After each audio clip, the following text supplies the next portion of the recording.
BJP के प्रदेश उपाध्यक्ष मुकेश दादीच ने कल अपना जन्म दिवस मनाया है। आपको बता दें, हर वर्ष की भांति देवी मां के मंदिर में मुकेश दादीच ने अपना तमाम निकट संबंधियों और समर्थकों के साथ विधिवत तरीके से सबसे पहले माता रानी की पूजा अर्चना की।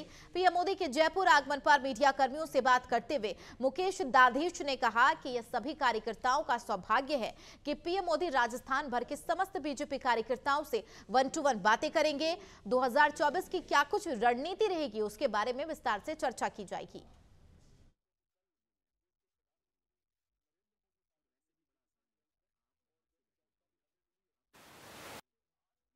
ये तो हम सब कार्यकर्ताओं के लिए खुशी की बात है कि देश के यशस्वी प्रधानमंत्री कल राजस्थान आ रहे हैं और उनकी राजस्थान की इस दौरे की और सबसे खास बात तब अच्छी हो जाती है जब उनका पार्टी कार्यालय पे आना और पार्टी कार्यालय पे प्रमुख लोगों के साथ सहभाग करना, ये हम सब कार्यकर्ताओं के लिए और नेताओं के लिए गौरव के क्षण है। मैं समझता हूँ कि यह तो अपने आप में एक अद्भुत काम है कि किसी प्रधानमंत्री का पार्टी कार्यालय पे आना। वैसे वो नियमित रूप से ये काम करते रहते हैं, इसलिए उनके लिए कोई ये आश्चर्यजनक बात नहीं, हम सब के लिए ज़रूर आश्चर्यजनक है।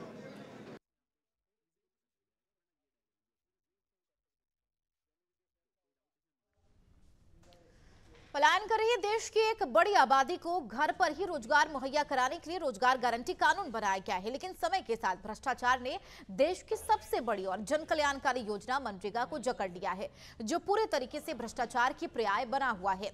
सरकार की लाख कोशिशों के बावजूद जिम्मेदार सरकार की आंखों में धूल झोंक रही है।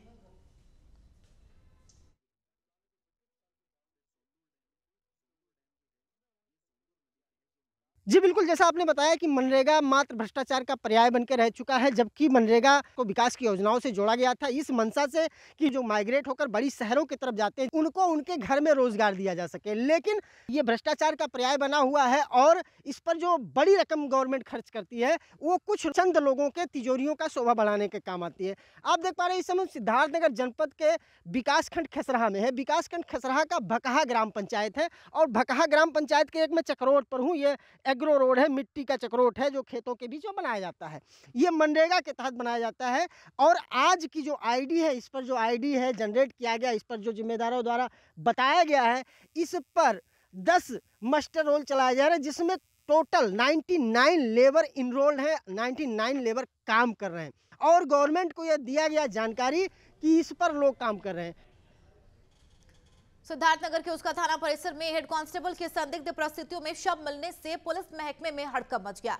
जानकारी के अनुसार हेड कांस्टेबल रात्रि गश्त करने थाने गए हुए थे, जिसके बाद हेड कांस्टेबल ने जीवन लीला समाप्त कर दी। उसके बाद अन्य पुलिसकर्मियों ने आनंद फानन में स्वास्थ्य केंद्र लेकर गए, जहां डॉक्टर ने उसे मृत घोषित कर दिया, जिसके बाद पुलिस शव का पंचनामा भरकर पोस्टमार्टम के लिए भेज दी है। आज दिनांक 5/1/24 को थाना उसका बाजार पर तैनात हेड कांस्टेबल श्री राधे श्याम द्वारा प्रातः गमछे से फांसी लगा ली गई, जिसके कारण उनकी मृत्यु हो गई। प्रकरण में फील्ड यूनिट द्वारा मौके पर पहुंचकर नियमानुसार शव को उतरवा करके पंचायतनामा और पोस्टमार्टम की कार्रवाई करवाई जा रही है। यूपी के जनपद अलीगढ़ के थाना रुरावर इलाके में राम भक्त बीजेपी मुस्लिम नेत्री को 72 घंटे के अंदर परिवार सहित जान से मारने की धमकी दिए जाने का मामला सामने आया है। भारतीय जनता पार्टी की मुस्लिम महिला नेत्री के घर पर बदमाश युवकों के द्वारा डाले गए धमकी भरे पत्र का वीडियो भी अब सोशल मीडिया पर वायरल हो रहा है। सूचना मिलते ही पुलिस महकमे में खलबली मच गई और आनंद फानन में क्षेत्राधिकार प्रथम समेत पुलिस के उच्च अधिकारी पुलिस फोर्स के साथ घटनास्थल पर पहुंचे और सीसीटीवी फुटेज के आधार पर युवक को चिन्हित करते हुए तलाश में जुटी है। सुबह में हम सो के उठे तो हम पेपर के लिए गए बाहर वाले कमरे में, वहाँ देखा धमकी भरा पोस्टर हमें मिला, जिसमें लिखा हुआ था, रूबी आसिफ खान तू बहुत राम भक्त बनती है, तुझे तेरे परिवार के साथ 72 घंटे में जान से मार देंगे। और इसी तरह की धमकियां आए दिन मिलती रहती हैं और मेरे पहले पोस्टर भी लगाए थे जिंदा जला के मारने के, जब मैंने गणेश प्रतिमा की स्थापना की थी और माता दुर्गा रानी की भी की थी। इसी तरह कमेंटबाजी और पोस्टर मेरी बेटी के पेट में पहले भी गोली लग चुकी है, मेरे ऊपर से भी फायरिंग हो चुकी है, मगर प्रशासन की कोई भी परवाह नहीं रही है। इसमें हमेशा लापरवाही रही है और कभी किसी को गिरफ्तार भी नहीं किया। पोस्टर लगाने वाले का कोई पता नहीं लगा कौन था, लेकिन आज मेरे यहाँ धमकी भरा पोस्टर भी आया। थाना रोरावत क्षेत्र का एक प्रकरण संज्ञान में आया, जिस संबंध में मुख्य क्षेत्र अधिकारी नगर प्रथम द्वारा अवगत कराना है कि थाना रोरावत क्षेत्र में रहने वाली एक महिला रूबी आसिफ खान, जिन्हें एक धमकी भरा पत्र प्राप्त हुआ है, जिस संबंध में उनके द्वारा दी गई तहरीर पर अभियोग पंजीकृत किया जा रहा है तथा प्रकरण की सत्यता को जानने के लिए सीसीटीवी फुटेज खंगाले जा रहे हैं व सर्विलांस की मदद ली जा रही है। अन्य आवश्यक विधिक कार्रवाई इसमें शीघ्र ही सुनिश्चित की जाए। कन्नौज जनपद में एसपी अमित कुमार आनंद ने जनता दरबार लगाकर फरियादियों की समस्याएं सुनी है। एसपी ने समस्या सुन संबंधित थाना प्रभारियों को कार्रवाई के निर्देश दिए हैं। वहीं समस्या का तुरंत निस्तारण होने पर फरियादियों के चेहरे पर खुशी दिखी। एसपी अमित कुमार ने कहा, समस्याओं के निस्तारण में लापरवाही बरतने वाले पुलिसकर्मियों पर कार्रवाई की जाएगी।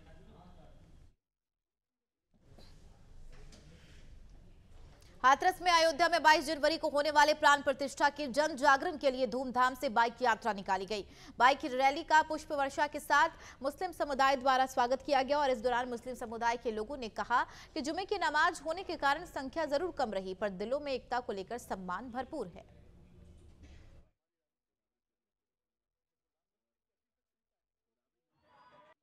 जी, मेरा भाईचारे का संदेश है।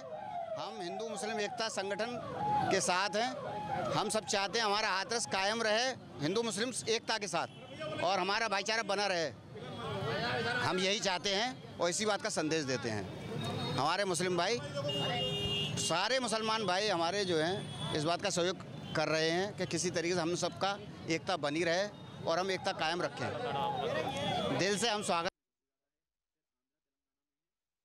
भारतवर्ष हिंदू मुस्लिम सिख ईसाई सभी धर्मों के लोग यहाँ रहते हैं। हमारे भारतवर्ष के अंदर बहुत ही भाईचारा है, इसलिए आज जुमे के दिन अहले मुस्लिम समाज की ओर से ये जन जागरण रैली को बड़ा ही उनका भव्य स्वागत किया गया है और मैं सभी अहले मुस्लिम समाज की ओर से आप लोगों को धन्यवाद देता हूं और मैं चाहूँगा कि हमारे भारतवर्ष के अंदर एक संगठन मौजूद होना चाहिए जिससे कि हमारा भारतवर्ष बहुत ही ज़्यादा ऊंची तरक्की पे पहुंचे। इसी के साथ जय हिंद, जय भारत, खुदा हाफिज। खुशी है और बहुत गौरव की बात है कि आज राम बारात यहाँ से निकली है और सबसे बड़ी बात देखने को यहाँ मिली कि जो कहते हैं हिंदू मुस्लिम भाई भाई नहीं है, लेकिन यहाँ प्रत्यक्ष देखने को मिला है कि आज राम बारात का स्वागत हमारे मुस्लिम समाज के भाइयों ने भी किया है और ढेर सारी फूलमालाओं के साथ पानी पिला करके बहुत सम्मान दिया है। मैं सभी मुस्लिम समाज के भाइयों का, हिंदू समाज के भाइयों का स्वागत करती हूँ, अभिनंदन करती हूँ, वंदन करती हूँ और इसी तरह हमारा हाथरस में भाईचारा बना रहे जो आज देखने को मिला। बिजनौर के चांदपुर में उधार दिए पैसे लेने पहुंची महिला के साथ गले पर चाकू रखकर गैंगरेप की वारदात सामने आई है। जानकारी के अनुसार महिला को पैसे लौटाने का झांसा देकर घर बुलाया और महिला के साथ दुष्कर्म किया। पीड़िता ने पुलिस को नामजद आरोपियों के खिलाफ मामला दर्ज कराया है। नामजद आरोपी ने करीब 3 साल पहले पीड़िता से गाड़ी खरीदने के लिए लगभग 1,70,000 उधार लिए थे। मामले में सीओ चांदपुर भरत सोनकर ने गैंगरेप का मुकदमा दर्ज करने की पुष्टि की है।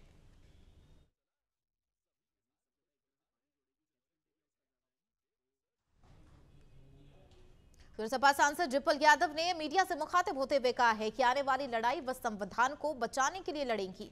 जहां हमारे युवाओं के पास नौकरी नहीं है, जहां महिलाएं सुरक्षित नहीं है। उत्तर प्रदेश के अगर आंकड़े उठाएंगे तो एनसीआरबी में मिलेगा कि लगातार महिलाओं के साथ शोषण हो रहा है।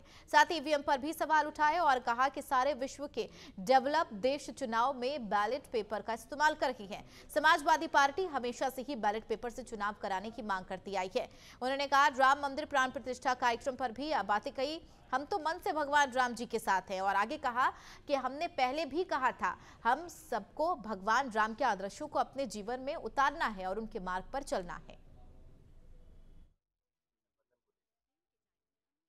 जो आने वाली जो लड़ाई है वो संविधान को बचाने की लड़ाई है। जहाँ हमारे युवाओं के पास नौकरियां नहीं है, जहाँ महिला सुरक्षित नहीं है। उत्तर प्रदेश के आप आंकड़े उठाएंगे तो आपको एनसीआरबी के आंकड़ों में मिलेगा कि लगातार महिलाओं के साथ शोषण बढ़ रहा है। अभी हमने बीएचयू वाली घटना देखी है, बनारस वाली घटना देखी है, किस तरह जो रेपिस्ट थे वो भाजपा के निकले हैं। तो मुझे लगता है आपको इन सब मुद्दों पे मुझसे सवाल करने चाहिए जो उत्तर प्रदेश का मामला है। जी, दिल्ली के मुख्यमंत्री अरविंद केजरीवाल पे जिस तरह से ईडी का हमला हो रहा है, ईडी लगातार उनको नोटिस दे रही है, हाजिर हो रहा है, इसको किस तरह से देखते हैं, किस तरह की मैं राजनीति? समझती हूँ जैसे इलेक्शन पास आ रहे हैं वैसे वैसे सरकार को लग रहा है भाजपा को कि उनकी सरकार पूर्ण बहुमत की नहीं बन रही है। तो इसी सबको देखते हुए इस तरह के कठोर कदम वो उठा रहे हैं। उधर सहारनपुर के बेहड़ थाना पुलिस प्रभारी योगेश शर्मा और उनकी टीम द्वारा ट्रैक्टर चोरी की घटनाओं का खुलासा किया गया है। बता दें पुलिस ने मामले में 2 चोरों को गिरफ्तार किया। प्रेस वार्ता में सहारनपुर के एसपी देहात सागर जैन ने बताया कि थाना बेहड़ पुलिस अंतर जनपदीय गिरोह के 2 शातिर चोर को गिरफ्तार किया गया, जिनके कब्जे से चोरी की ट्रैक्टर ट्रॉली बरामद की गई। ये तो मतलब ट्रैक्टर पकड़ लिया है तुमने अपना? क्या पूरा मामला?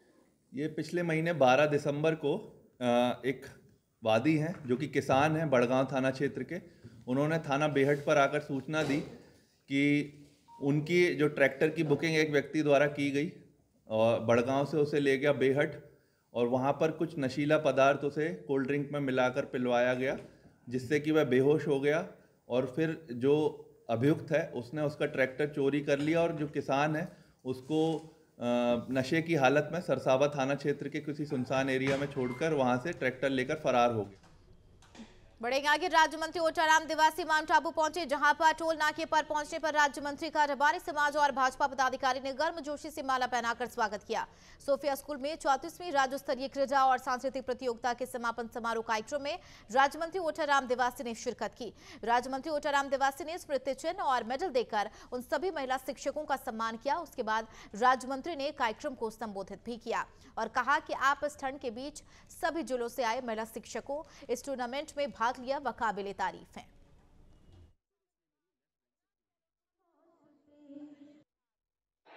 परिवार के सभी सदस्यगण, जो आज मुझे बहुत बड़ी खुशी हो रही है कि आपके इस कार्यक्रम में आने का मुझे सौभाग्य मिला और पूरे कार्यक्रम को देखकर मुझे बहुत बड़ी खुशी हुई कि आपको भी थोड़ा बहुत ज़्यादा इंतजार करना पड़ा, क्योंकि टाइम मुझे 2 बजे का था, परंतु कार्यक्रम में वहाँ स्वागत समारोह और जिले की जो बैठक थी उसमें थोड़ा लेट हो गया।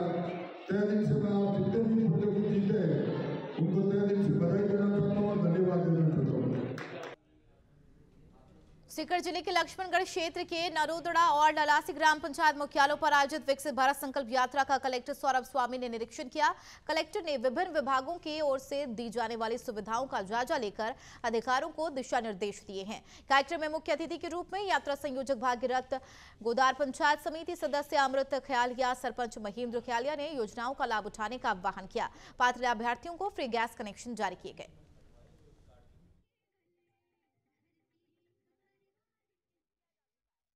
कल ही जो सरकार ने अनाउंस किया है कि एक सिलेंडर हमारा 450 रुपये में अपने को मिलेगा, तो वो कब मिलेगा? अगर मैं इस प्रधानमंत्री उज्ज्वला योजना का लाभार्थी होऊंगा। तो अगर मान लो आप लाभार्थी हैं तो कोई दिक्कत नहीं है। अगर आप लाभार्थी नहीं है तो अभी भी आप अपना नाम जुड़वा सकते हैं। केवल वही आधार कार्ड और वो सब जो ये मांग रहे हैं, नॉर्मल चीज़ें मांग रहे हैं, कुछ ऐसा खास नहीं मांग रहे हैं, तो उसके अंदर आप रजिस्टर करवा के वो अप्लाई करवा सकते हैं उज्ज्वला योजना के अंदर। अभी अपने पास टारगेट बचे हुए हैं इसमें, सबसे पहला। दूसरा है अपनी पीएम किसान योजना। पीएम किसान योजना जैसा कि आप जानते होंगे कि प्रत्येक कृषक को जो 6,000 रुपये।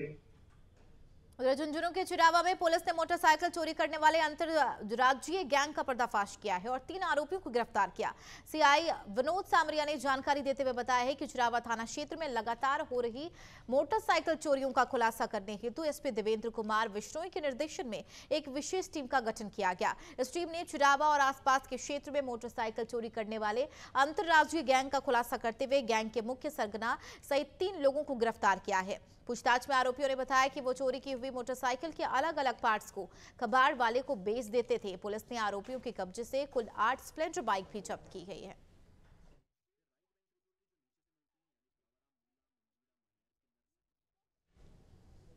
उधर दिल्ली के ताल कटोरा इंडोर स्टेडियम में छोटे बच्चों के judo karate national championship game का आयोजन किया गया। वहीं Swami Vivekananda English medium school के छात्र छात्राओं ने बाजी मारी है और 4 गोल्ड मेडल, 2 सिल्वर और 2 ब्रॉन्ज मेडल जीतकर स्कूल और शहर का नाम रोशन किया। इस प्रतियोगिता में असम, बिहार, छत्तीसगढ़, हरियाणा, झारखंड, केरल, मध्य प्रदेश, मणिपुर, मिजोरम, पंजाब, नागालैंड, त्रिपुरा और राजस्थान की टीमों ने भाग लिया था।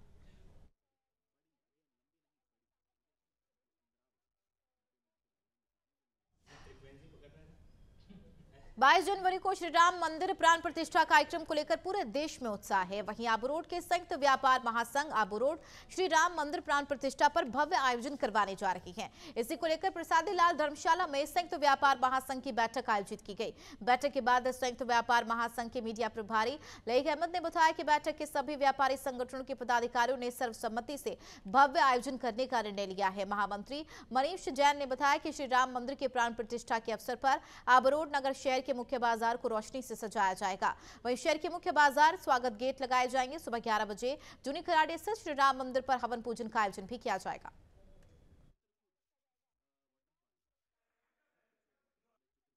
22 जनवरी 2022 को रामलला की अयोध्या के अंदर प्राण प्रतिष्ठा की जाएगी। उस उपलक्ष्य में आबू रोड संयुक्त व्यापार महासंघ एक बहुत बड़ा यह आयोजन करने जा रहा है, जिसमें सबसे पहले आबू रोड को अयोध्या के रूप में सजाया जाएगा और उसको एक दुल्हन का रूप दिया जाएगा। उसके बाद राम जी मंदिर कॉम्प्लेक्स या राम जी मंदिर के सामने एक बड़ा हवन का कार्यक्रम। उधर राज्य मंत्री ओटाराम देवासी मंत्री बनने के बाद पहली बार आबू रोड पहुंचे, जहां देवासी का जगह जगह जोरदार स्वागत किया गया। ब्रह्मा कुमारी संस्थान के मुख्यालय शांतिवन पहुंचकर मुख्य प्रशासनिक राजूगिरी दादी रतन मोहिनी से उसने मुलाकात कर आशीर्वाद लिया है। दादी को अटैच में दादी ने शॉल पहनाकर स्मृति चिन्ह प्रदान कर मंत्री का सम्मान किया और इस दौरान राज्य मंत्री देवासी ने कहा कि परमात्मा के आशीर्वाद से जीत मिली है। यह जीत जनता जनार्दन की जीत है। उन्होंने कहा, ब्रह्मा कुमारी में आकर अपनापन लगता है। लंबे समय से दादियों का स्नेह बना हुआ है। आज दादी से मिलकर बहुत प्रसन्नता हुई।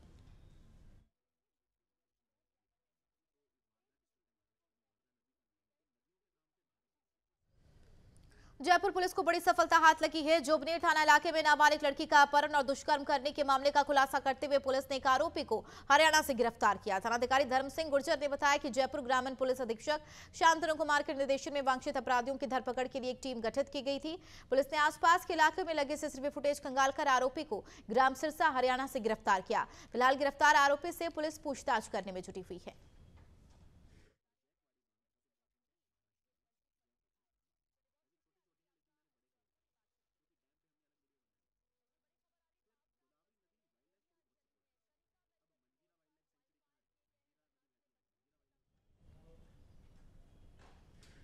प्रधानमंत्री नरेंद्र मोदी जयपुर पहुंच चुके हैं। एयरपोर्ट पर राज्यपाल कलराज मिश्र और मुख्यमंत्री भजनलाल शर्मा ने पीएम मोदी का स्वागत किया। एयरपोर्ट से पीएम मोदी सीधे बीजेपी कार्यालय पहुंचे, जहां बीजेपी पदाधिकारियों के साथ पीएम की बैठक जारी है। इस बैठक से मीडिया कर्मियों को दूर रखा गया है। कल डीजीआईजी कॉन्फ्रेंस को प्रधानमंत्री नरेंद्र मोदी संबोधित करेंगे।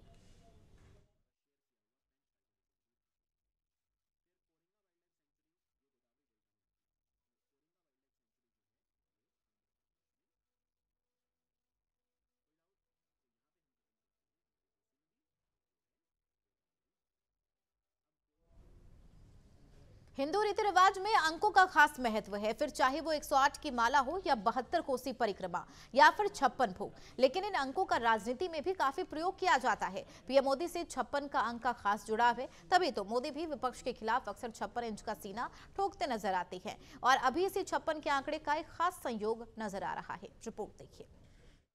शास्त्र हो या फिर अंक ज्योतिषी गणित, हमेशा अंक गणित का खासा महत्व रहा है।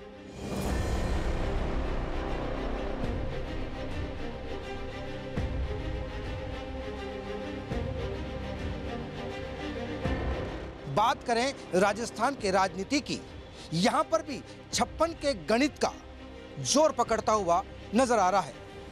आप गुजरात नहीं बना सकते, इसके लिए तो 56 इंच का सीना लगता है।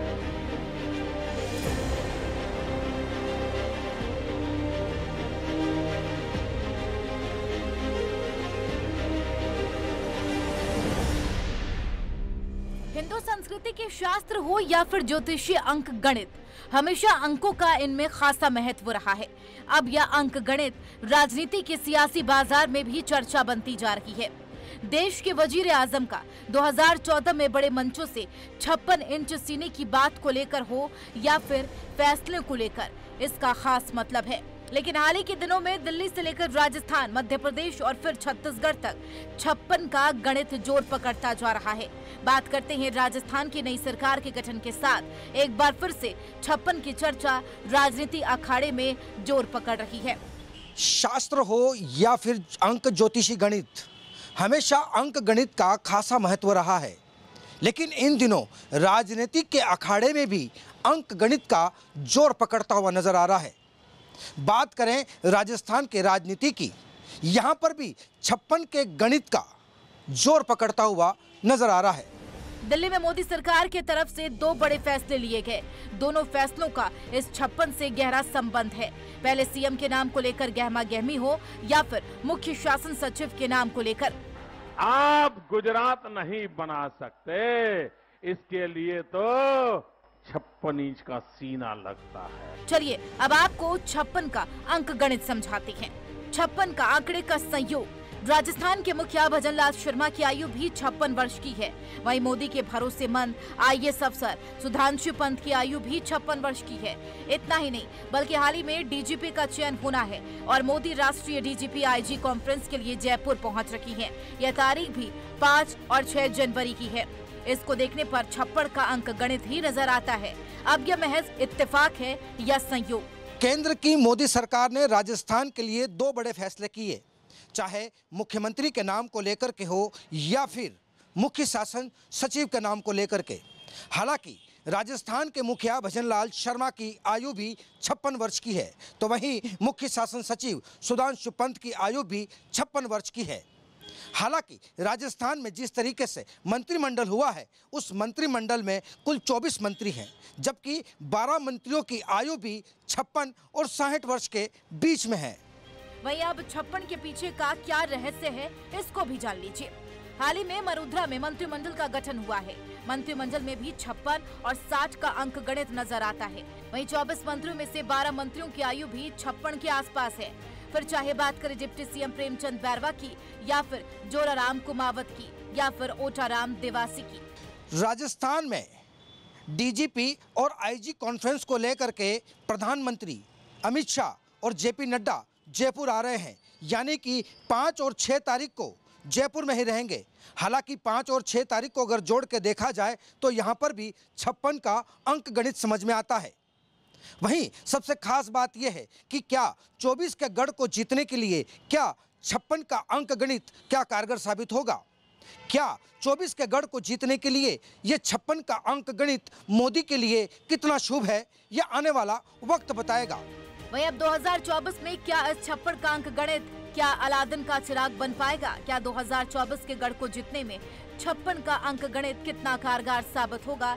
ये तो देखने वाली बात होगी। Bureau report, Navtej TV.